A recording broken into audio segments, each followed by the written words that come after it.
welcome everyone. You are attending the Key to Attracting Gen Z Subscribers. I'm Betsy Edwards, the Executive Director of the Virginia Press Association. We want to tell everybody sort of how the session's going to run. First, we want to let you know that, of course, at the end of this session, there will be an Amazon gift card worth $20 given out to people who are still on the session. I want to remind you that during the session, you all will be muted, and Q&A should be done through the box at the bottom of your screen. Dina Meredith, our communications manager, will be looking at those questions, and when Rebecca Frank's through with her presentation, she will read those questions out loud and they'll be answered. And Dina will close out the session for us. Right now, I'd like to introduce Rebecca Frank. Rebecca is someone we've worked with here at VPA for several years. She brings a lot of great information to us from the organization she works for, which is the News Media Alliance. That's the professional organization for news publishers and all the work they do, both nationally and abroad. So it's a much bigger version of VPA. Rebecca is the Vice President of Research and Insights at the News Media Alliance. And that means she focuses on the understanding the needs of publishers, journalists, editors, advertisers, and she often brings to us a lot of interesting and useful new information, which she's going to do today. She's going to talk about a recent study that News Media Alliance did on Gen Z subscribers, and I'm going to turn it over to her now. So take it away, Rebecca. All right. Well, thank you so much, Betsy, for that lovely introduction. And thank you to VPA for an opportunity to speak again at your meeting. It's one of the things I enjoy getting the chance to do. So at the News Media Alliance, as Betsy said, we work with news publishers in the US and abroad to understand the marketplace in which they're doing their work and to improve the conditions in which that work happens. Recently, as part of that work, we've begun to think about not only the conditions, the business side, but really to dive into what's happening with the news audience, and in particular, this upcoming audience, this new generation of Gen Z, really the future of news audience. So today I'm excited to share with you the results of that first phase of our work, the research project we call Unlocking the Key to Gen Z. So in today's session, we're going to go through the findings of the study that we recently conducted in 2021 on Gen Z. It looked at their relationships to news as well as paying for it. As Betsy mentioned, if you have any questions throughout, please feel comfortable putting them in the chat box. We will get to as many as we can, and I'm just excited to share the information with you. So let's start at the top. What was the research project? Our objective was, as it states plainly, to gain insight into the news consumption and habits of 20-somethings. We did this research in two parts in 2021. So that is just to call out that this research is aware that not only are there new 20-somethings every year, and we want to be looking at as large a group as possible, but also the group that has had their 20s, their early 20s, been impacted by the COVID-19 pandemic. And what we set out to understand was who is the next generation of news consumers, the 20-somethings, whether they are or are not in college, whether they're starting out, starting their lives, starting families. We asked a lot of questions about what they want from their news sources and what would get them to trust or engage with a specific news source. So the research was done in two parts. The first was a qualitative study where we talked to 20 Gen Zers or 20-somethings across 20 media markets. They had to have an active digital news subscription. They had to be readers, right? They had to be people that were already involved and engaged with digital news. Then after we did that research and got some directions about what we wanted to learn more of, we did a quantitative national study with 424 21 to 29-year-olds to really understand how representative some of these findings that we'd gotten from the qualitative research were to the rest of the group as a whole. Just one thing to note, as we talk about who Gen Z is, so we looked at people only in their 20s for this research on the assumption that we were talking to young adults. However, Gen Z is a fascinatingly diverse generation. It's the most racially diverse generation in US history, and will be, as these 9 to 24-year-olds get older, the most populous. So who is Gen Z? As you see, they had $143 billion in purchasing power in 2019. They're digital natives. They've always had the internet in their lives. They don't remember a time before smartphones. And I just think this is such an interesting fact to keep in mind. They're on track to be both the most educated and the most indebted generation ever. So that's what they're bringing to the table as their needs become, the culture's needs, and as they become your audience. So let's talk about the numbers of really what we saw from the quantitative study. So 51% of the Gen Zers we talked to read news daily. 80% of them get some of their news from social media, which aligns with the fact that they get on average news from 4 sources per day. 60% said they were highly likely to use a local news product, and 33% said that they were highly likely to pay for news. And when asked what would get them to subscribe or at least to try, 49% said that a 6-month free trial to a local news outlet would motivate them, to check it out. So what does this mean? They care about news.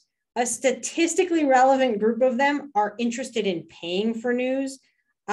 And they are interested in local news. I think there's been some stereotypes about this generation that they don't care about what's happening locally. But we don't see that panning out in the data. And I just want to call out that just because this generation uses social media to get news and information does not mean they're a bad fit for looking to get news from your news organization. It's important to realize that whatever relationship you have with someone in this group, you are not the only news relationship that they're going to have. So let's talk about their news habits, right? We know that they are getting news from multiple sources. We call it grazing on news all day. They read news not just in the morning, not just in the evening. They are constantly taking in news. And the overarching question to bring to your news organization is, are you where Gen Z is when they want you? So in the morning, Facebook usage spikes. Over the course of the day, thinking about the mobile device, Instagram and Twitter usage will increase. And then in the evenings, replacing potentially some of that, TV, traditionally TV entertainment time is when YouTube and TikTok usage increases. So if you're thinking about how they're getting information throughout the day, if you can start thinking about how your organization staggers the way that you are pushing news out into the world, that's again reflective of the audience you want to reach. You may not be on all of these channels. You don't have to be, but as you are thinking about reaching them, it's important to think about reaching them where they are. If there's one thing I can, convince you to take away from this presentation already, it's just to meet them where they are, find where they are and meet them there. That's what you can do through your analytics and some of the other tools that you have available. So what are they seeing when they get the news from your organization, from other news organizations? So 46% said that people in their generation were, as they put it, unfairly criticized for being lazy or irresponsible. What we heard was that when Gen Zers read quote unquote traditional news coverage, legacy news coverage, they don't feel respected. I would encourage all of you to maybe go to your archives and see the tone and the language that you're using when you talk about young people in their teens and in their 20s.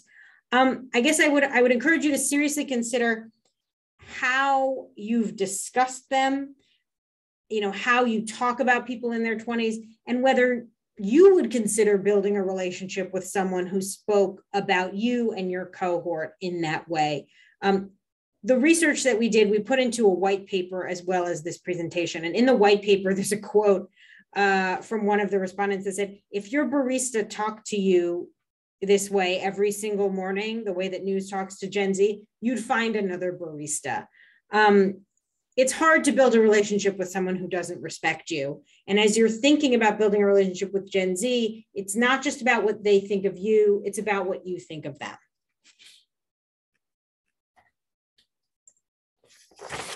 So as I mentioned in the study, we asked Gen Zers what they wanted from a news source, whether it would make them trust a news source. And here's what they said they wanted. They were interested in news that was fact-checked, unbiased, accurate by professional journalists, that included diverse opinions, was presented in a straightforward way, and that was honest when mistakes were made. And I think that's great news for all of you coming from news outlets that have everything that Gen Z said they wanted from a news source. And just breaking down the numbers, 76% of our respondents said that they wanted a news outlet that was fact-checked, 74% said they wanted a news outlet that was accurate and unbiased, and 62% said they wanted a news source that hired and employed trained and expert journalists. So just not to put too fine a point on it, but this is the generation that has grown up steeped in the digital media world with all its complexity, particularly over the last 5 years and the way that it's been changed and talked about. They are seeking credibility. They are seeking news that they can trust and rely on.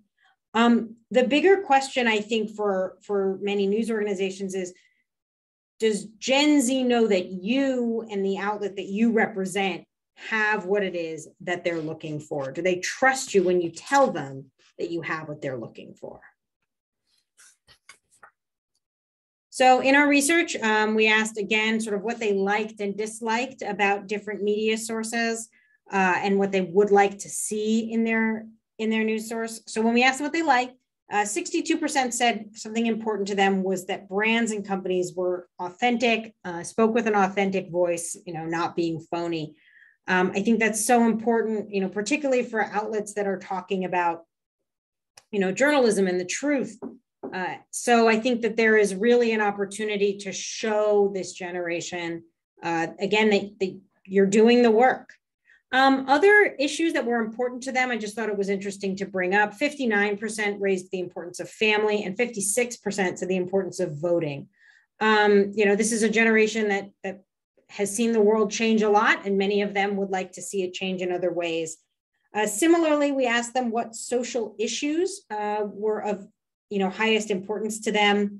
Anybody who knows anyone in Gen Z, I don't think it'll be a surprise. The top issues they were passionate about: social justice, climate change, women's rights, healthcare reform, and college affordability. When I think about the kind of news that different outlets can cover, especially local outlets, I was going to say particularly, but I mean especially, right? It's how these issues play out at home within the community. What you're covering is what Gen Z is passionate about. And then just rounding out the list on the kinds of issues that they would like to see covered to get more information on. Personal finance and investing, I like to call this out just because if you think back to when you were starting out in your early adulthood, the way that finance has changed, the way that investing, the way that thinking about future has changed. There's a lot that this generation isn't able to get from their elders, from other trusted sources. And so providing that information, I think, is a really powerful way to build trust with them. Similarly, starting a career, building a career is different than it used to be. And that's something that you can cover and talk to Gen Z and show, again, that you understand what their needs are. And then the last, we call out fitness and nutrition, knowing that those are the kinds of issues that everyone is interested in. Gen Z's needs are not that different, but there's so much information. There's so much, not even misinformation, but if you've ever tried to look for fitness and nutrition information online, that there can be so much, it can be overwhelming. And again, breaking through that noise as a trusted source is really going to help you build a powerful bond with this group. Okay, so then we started talking about how to get Gen Z to pay for news.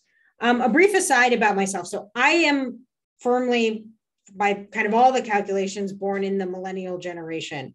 And so I'm from the generation that grew up when we were first starting out. There was a lot of movements for everything online, all culture, all content to be free, whether it was legally or illegally obtained.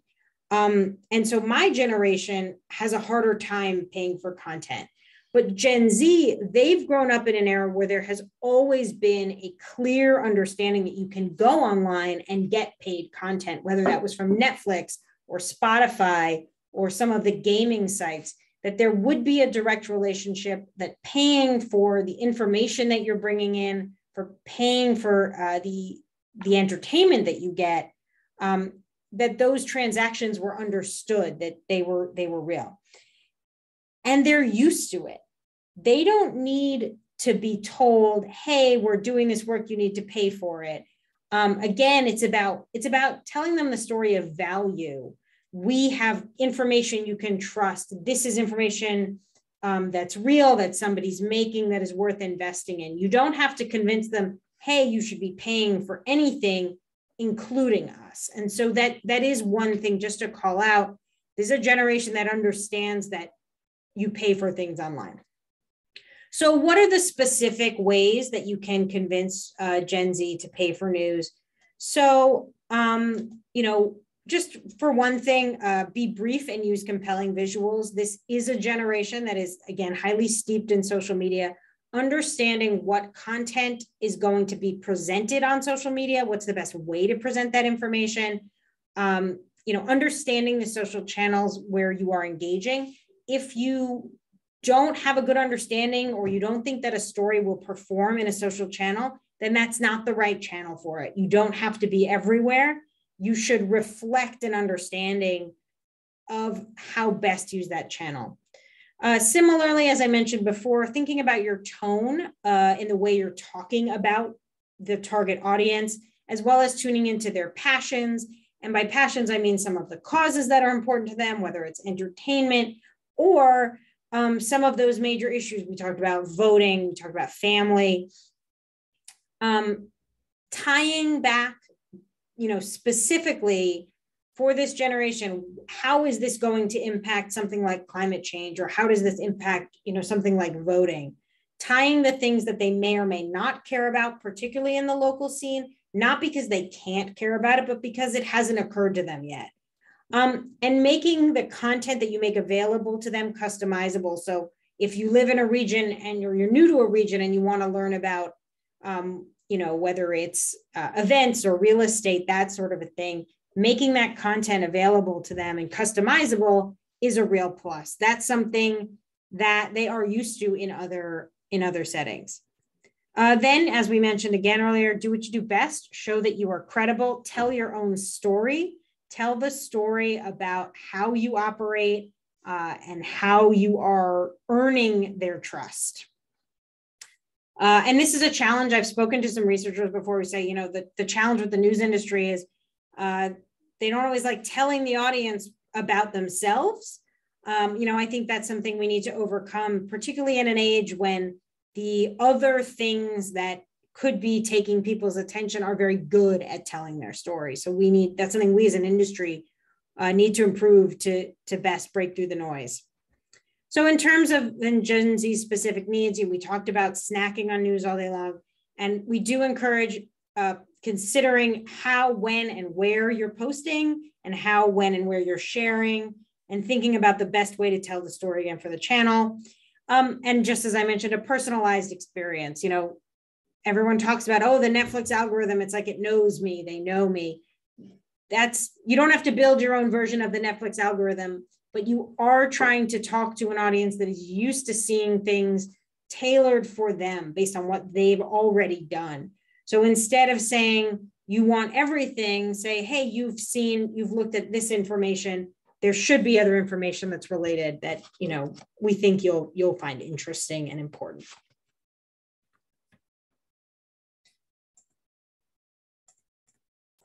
Sorry about that.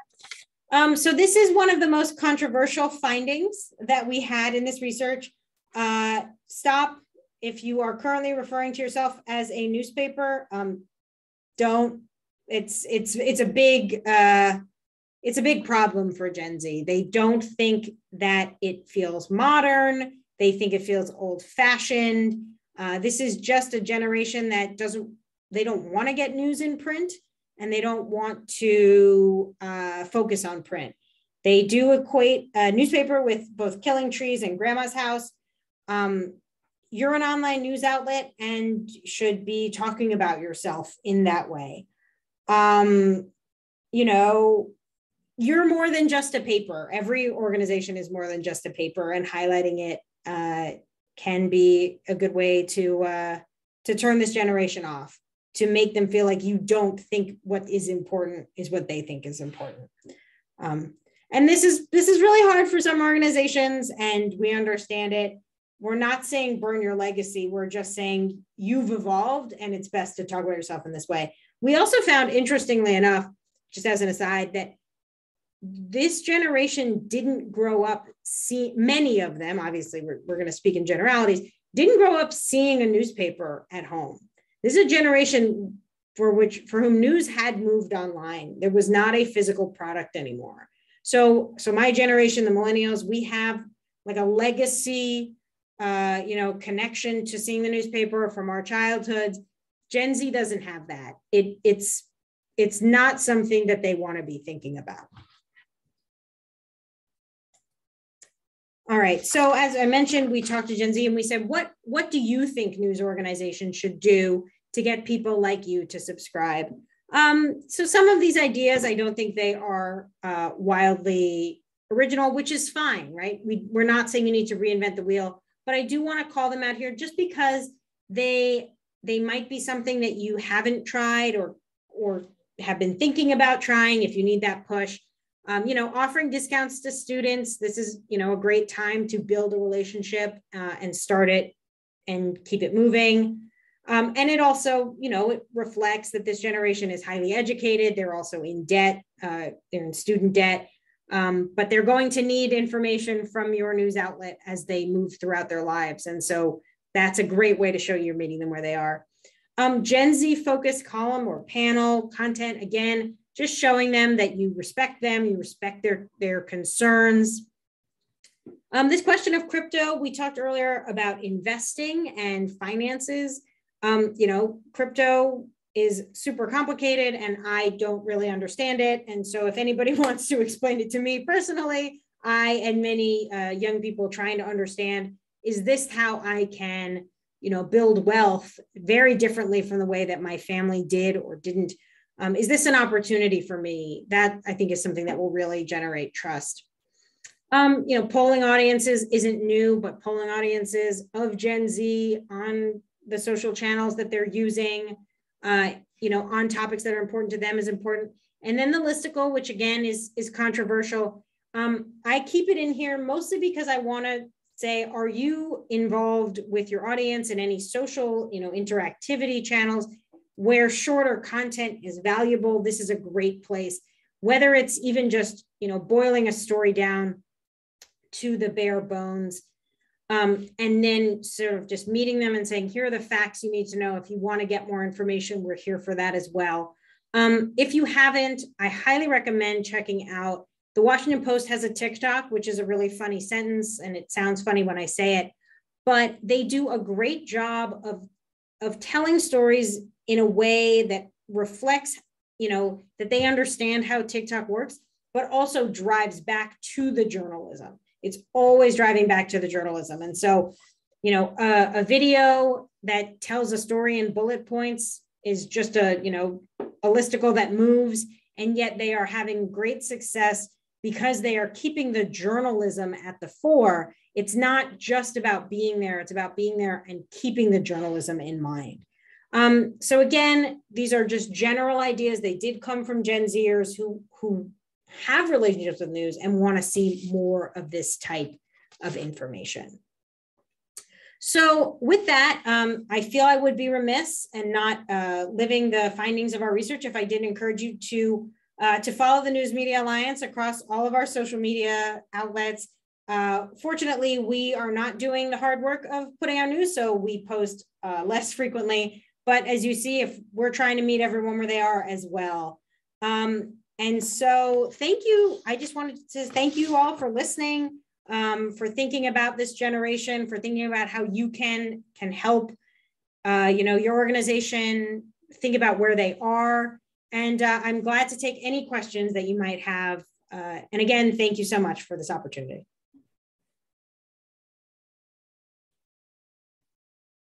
Well, thank you, Rebecca.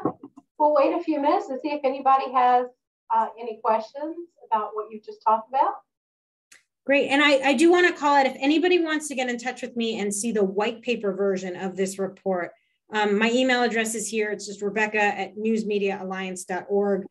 You can just shoot me a note and I'll send it right over. Well, thank you. It doesn't look like we have any questions. Oh, we've got one. So the question is, what's the absolute first step a news outlet should do to approach and engage Gen Z? So that's a great question. I would say my recommendation is, depending on what kind of analytics you have, whether that is, if you're posting stories, even if you're posting stories on Facebook and you can get the data that way, they tell you who's clicking on things. I think that what I recommend that you do is look at who's reading your stories.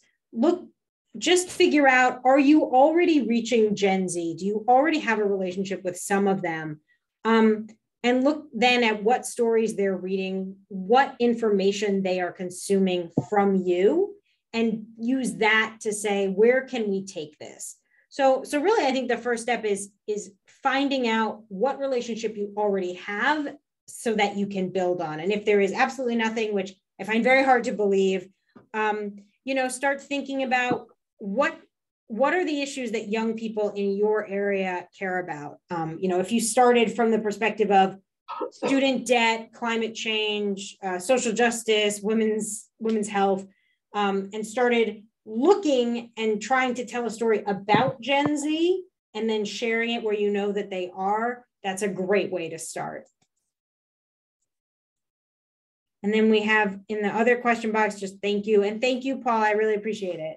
Is there any other questions? I know I feel like I threw a lot of information at you very quickly.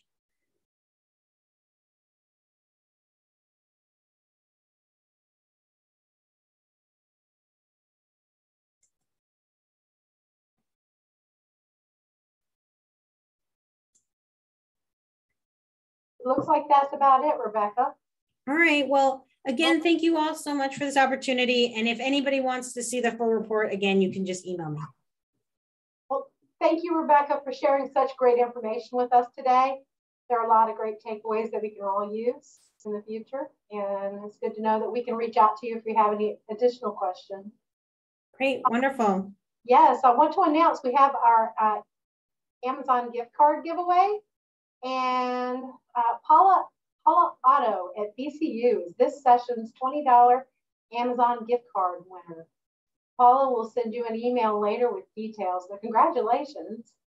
And thanks to everyone who attended today's session. We appreciate you tuning in. Please join us for the next session at 3 p.m. on the VPA Digital Initiative Program. If you haven't registered for that one yet, you can just visit vpa.net, click on the conference banner, and register directly from the agenda. Thank you so much. Have a great afternoon. Thanks, Rebecca. Bye, all.